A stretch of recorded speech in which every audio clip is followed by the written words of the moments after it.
14 फरवरी को बहरीन की क्रांति के 11वीं वर्षगांठ थी और इस दिन जनता ने आले खलीफा परिवार का मुकाबला करने के लिए एकता पर बल दिया।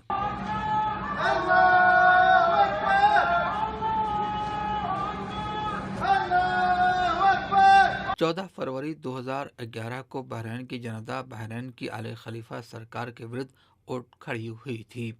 यद्यपि ये क्रांति भी ट्यूनीशिया और मिस्र की क्रांतियों की सफलता के साथ ही शुरू हुई थी, लेकिन बहरीनी जनता के संघर्ष का इतिहास ज्यादातर अरब देशों से अधिक है।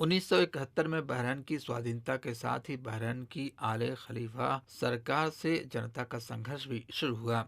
इस बीच बहरीन की आले खलीफा सरकार विरोधियों को कुछ विशेषताएं देने पर मजबूर हुई। बहरीन में शेख ईसा बिन सलमान की मौत और उनके पुत्र व वर्तमान नरेश हमद बिन ईसा के सत्ता में पहुंचने के बाद आले खलीफा शासन की ओर से तनाव को खत्म करने और राजनीतिक स्थिरता पैदा करने के प्रयास आरंभ हुए।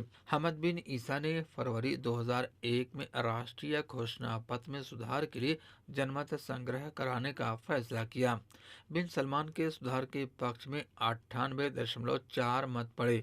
इस सुधार के अंतर्गत चयनित संसद के गठन, पालिकाओं को अलग करने, न्यायपालिका की स्वाधीनता, राजनैतिक महिलाओं के अधिकारों के समर्थन और नागरिक आज़ादी जैसी चीजों का वादा किया गया था। लेकिन ये घोषणा पत्र 2.5 साल भी नहीं चल सका और आले खलीफा शासन के हाथों इसकी धज्जियां उड़ गईं। अल विफाक पार्टी ने 2006 और 2010 के चुनाव में भाग लिया और क्रमशः 17, 18 और 40 सीटों पर विजय दर्ज की, लेकिन ये भागीदारी देश भर सत्तासीन तानाशाही व्यवस्था को ज्यादा कमजोर करने के मकसद से थी, न कि सहयोग के मकसद से। बहरीन की तानाशाही सरकार वर्ष 2011 की जन क्रांति से बुरी तरह बौखला गई थी, लेकिन उसे ये अंदाजा हो गया था कि देश की ये जन क्रांति मिस्र और ट्यूनीशिया की तरह उसकी सत्ता को उखाड़ फेंकेगी।